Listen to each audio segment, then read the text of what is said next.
Tired of project updates feeling like they're stuck in the Stone Age? Let's explore how to bridge the gap between your live video production and project management using OBS Websocket and Basecamp. First, in OBS Studio, navigate to Tools, then select WebSocket Server Settings. Here, make sure the server is enabled and note the server port and password. You'll need these details shortly. Next, we'll use Zapier to connect OBS and Basecamp. Create a new Zap, and as the trigger, search for webhooks by Zapier. Then choose Catch Hook, and copy the generated webhook URL. Now, hop back to OBS, install the Advanced Scene Switcher plugin, if you don't have it already, and in it, create a new macro.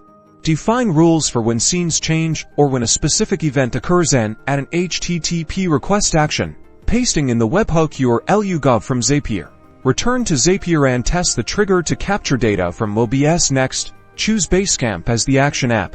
Then select the desired action, such as create a to-do.